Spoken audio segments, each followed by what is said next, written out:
The room is quiet, but the words land like gunshots.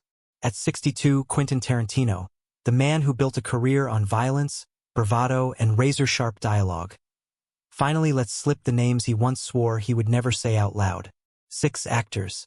6 relationships that curdled into resentment, distrust, and creative fury.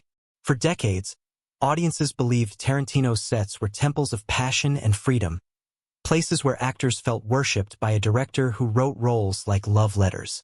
But beneath that myth lived a harsher truth. Clashes of ego, battles for control, moments where admiration collapsed into something darker. This is not a story about gossip or petty grudges. It is a story about power, obsession, and the psychological cost of genius. What does it do to a man when collaboration feels like betrayal? When the people meant to bring his vision to life threaten to distort it? And why, after a lifetime of silence, does Tarantino finally choose to speak now, when his legacy is almost complete and the damage can no longer be undone? The camera pans slowly across a dimly lit room, walls lined with vintage film posters and shelves crowded with VHS tapes and DVDs, a shrine to decades of cinematic obsession.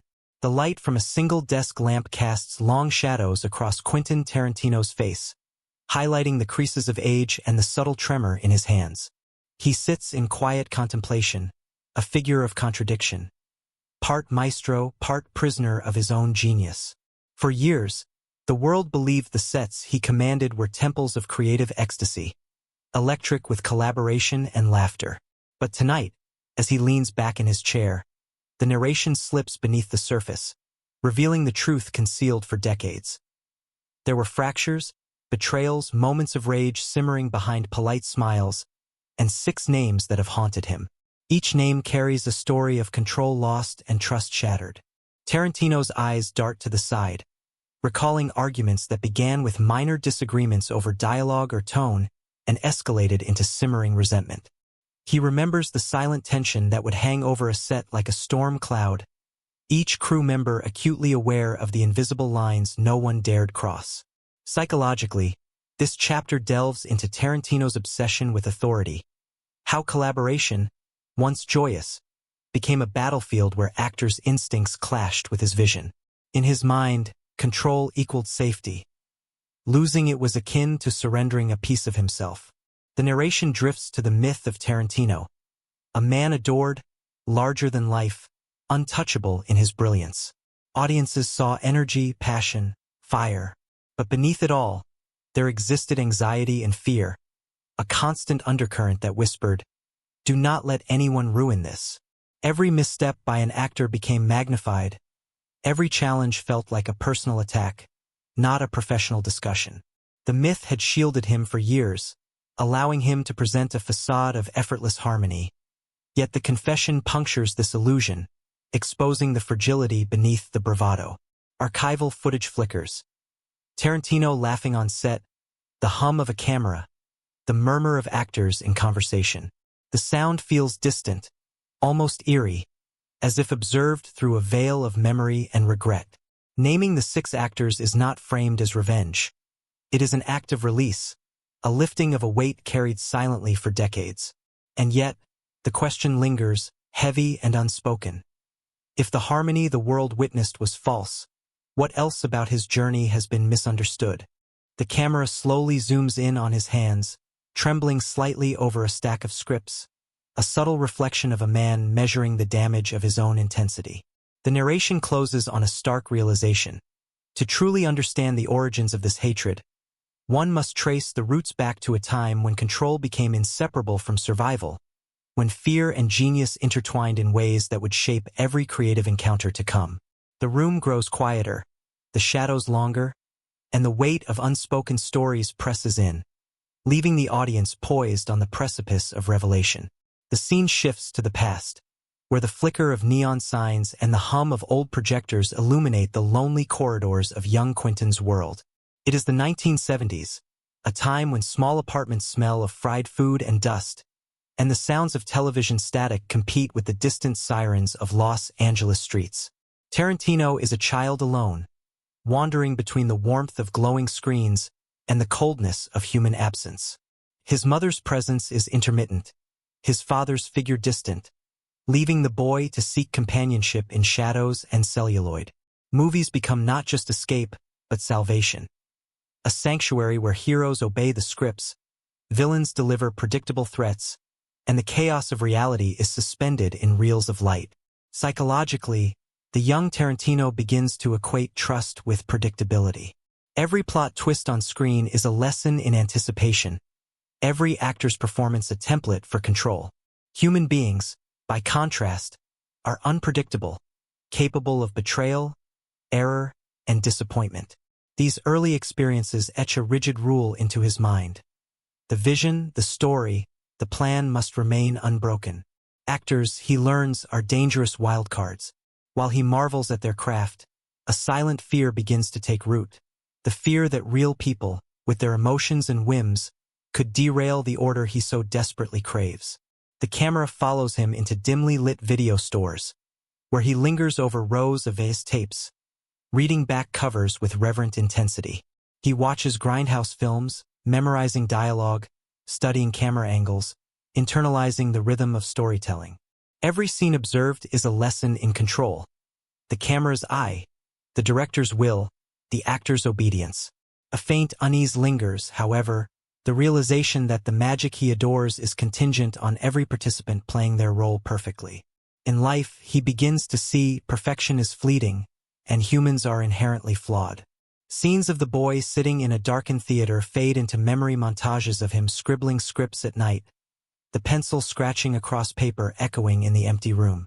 There is a haunting loneliness in these movements, an obsessive desire to construct worlds where chaos is contained and creativity is absolute. The narration hints at the inevitable. These early wounds, seated in isolation and filmic devotion, will later bloom into intolerance for actors who do not align perfectly with his vision. As the chapter closes, the camera lingers on a young Tarantino staring at the silver screen, eyes wide, absorbing every flicker of light and shadow.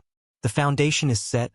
The child who feared imperfection, who loved art more than people, is stepping into adulthood, carrying invisible scars that will shape every collaboration, every confrontation, every hidden grudge yet to come. The tension swells, leaving viewers to wonder how these fears will manifest when genius collides with human unpredictability. The camera pulls forward into the whirlwind of Tarantino's early career, where festival lights blaze and the murmur of critics becomes a roar. It is the late 1980s and early 1990s, and the world suddenly turns toward a young man with a pencil, a typewriter, and an obsession with cinematic language. Film festivals hum with expectation. Reporters whisper in hallways. Cameras flash in rhythm with the rapid heartbeat of his newfound fame. The setting is electric, almost intoxicating, but beneath the glamour lies a simmering isolation, a quiet gravity that the audience can feel but cannot yet name. Psychologically, Tarantino's rise is double-edged. Each accolade, each ovation, amplifies both his confidence and his anxiety. Praise becomes a currency of survival, yet with every compliment comes the subtle whisper of doubt. Are they truly applauding me, or the illusion of control I present? Actors flock to him, studios court him, and the intoxicating euphoria of success begins to mask an internal loneliness. Behind closed doors, he measures loyalty not in words but in alignment with his vision, scrutinizing every nuance of performance, every deviation from the script, like a conductor who senses the faintest offbeat in an orchestra. Scenes shift between interviews, behind-the-scenes footage, and silent office rooms where Tarantino sits alone, poring over scripts. The sound of a pencil scratching across paper merges with the distant applause of theaters screening his early films. Moments of quiet conflict emerge. Actors question lines, suggest improvisations, offer subtle deviations, and the camera lingers on Tarantino's tightening jaw, the narrowed eyes, the internal calculation of risk. Every challenge to his authority is magnified, a tiny crack in a carefully constructed fortress of creative control. The audience begins to sense the birth of tension that will one day bloom into outright animosity. Visually, the chapter contrasts the public spectacle with private solitude. Red carpets, bright lights, and ecstatic crowds dissolve into dimly lit rooms, walls crowded with movie posters, where the young director's reflection stares back from glass. The narration emphasizes the paradox. The higher Tarantino climbs, the more fragile his sense of safety becomes. Praise, once a bomb, transforms into pressure. Admiration morphs into obligation, and each actor's independence becomes a potential threat to the delicate ecosystem he has constructed. The chapter weaves cinematic vignettes of collaborations and conflicts, showing subtle disagreements over tone, phrasing, and timing. The psychological portrait deepens. The drive for artistic purity is inseparable from fear, and genius is inseparable from isolation. He experiences success as both triumph and torment, a heady cocktail that blinds and isolates. As the camera pans to him alone in a screening room, the glow of the projector illuminating his contemplative face, the narration leaves the audience on the precipice of the next revelation. These early tensions, seated in triumph and insecurity, will soon erupt into clashes that mark the 6 actors he would come to name with hatred. The stage is set for confrontation, and the quiet dread of looming betrayal hangs heavy in the air, leaving viewers poised for the descent into conflict. The scene opens on a soundstage alive with controlled chaos. Cameras rolling, boom mics swaying overhead, crew members darting between lights and monitors. Yet beneath the hum of industry lies an invisible tension, a charged undercurrent that no lighting can soften. This is the peak of Tarantino's career, the years when his films are cultural phenomena, and every set becomes a crucible for both genius and conflict. Actors, once collaborators in the creation of story, now exist in a delicate balance of obedience and defiance. Every movement, every line delivered with even a slight variation, is scrutinized under the piercing gaze of a man who equates artistic vision with personal survival. Psychologically, Tarantino's obsession with control has become near total. He navigates the complex web of fame, expectations, and creative ambition with the precision of a surgeon. Yet each deviation by an actor triggers a cascade of frustration, anxiety, and judgment. Arguments that began as minor disagreements over pacing or phrasing quickly escalate into simmering resentments. The camera follows Tarantino as he paces the edges of a set, hands clasped behind his back, eyes scanning for any sign of rebellion. Crew members exchange glances, sensing the silent storm that could erupt at any moment. The narration explores the subtle transformation of admiration into hostility. Certain actors, by asserting their artistic instincts, inadvertently challenge his authority, and in response, Tarantino's tolerance phrase. Emotional stakes are magnified by the high-profile nature of his projects. The public watches in anticipation, unaware of the psychological warfare playing out behind closed doors. Flashbacks punctuate the narrative.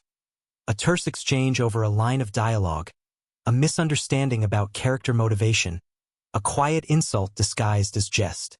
Each incident is a brick in a wall of animosity that Tarantino builds around himself, shielding the fragile core of his ego while isolating those he once relied upon.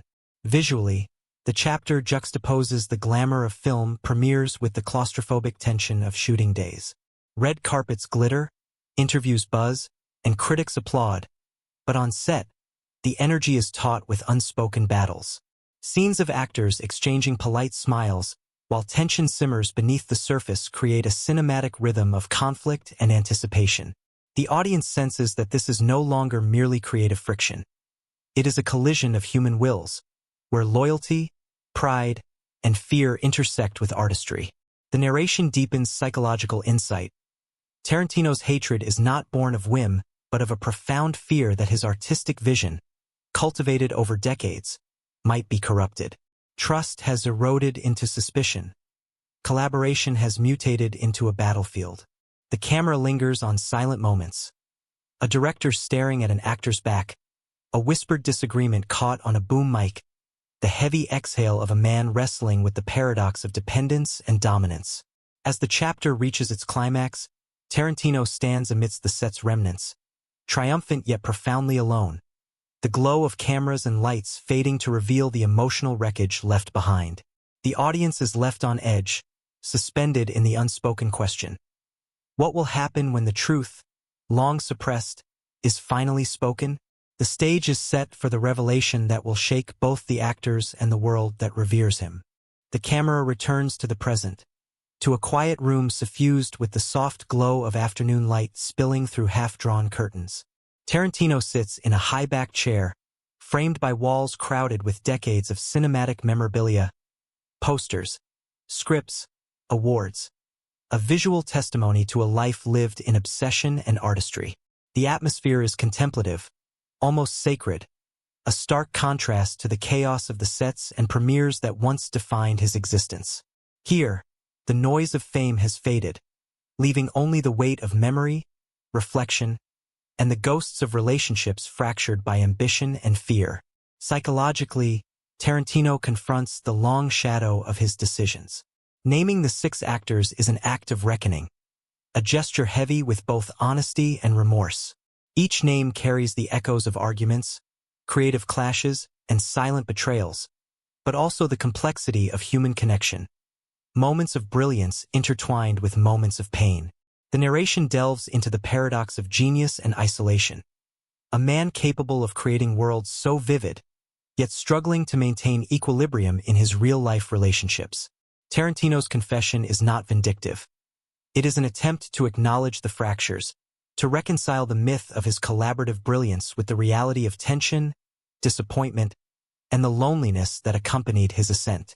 The chapter unfolds in a cinematic rhythm, interweaving archival footage, interviews, and silent contemplation. Scenes of past premieres and crowded press events fade into introspective close-ups. Tarantino's gaze distant, fingers tracing the edges of scripts he once held with obsessive care. The narration exposes his inner conflicts, the tension between the desire for perfection and the inevitability of human error, the struggle to honor artistic integrity without crushing the individuals entrusted to bring it to life. Every scene pulses with emotional resonance, highlighting the cost of his intensity and the haunting question of whether truth-telling can ever be enough to repair the damage done. Visually, the chapter emphasizes intimacy. Shadows lengthen across the room, the soft rustle of paper punctuates silence, and distant city sounds underscore the isolation of reflection. The narration asks subtle but piercing questions. Can honesty absolve a lifetime of unspoken resentments? Does recognition of harm equate to redemption? The camera lingers on Tarantino's eyes, a mixture of pride, regret, and exhaustion, as though the act of naming the names is both liberation and burden. The chapter closes with a final, contemplative pause. The audience is left with a profound uncertainty. The 6 actors are named, the truth is out, but the emotional cost remains unresolved. Tarantino's legacy stands monumental, yet so too does the shadow of the relationships fractured along the path of brilliance. The room grows quieter still, leaving viewers suspended in the question that has defined his journey. Can a life devoted to creation coexist with the scars it leaves behind, or does every act of genius demand a price too high to fully reconcile?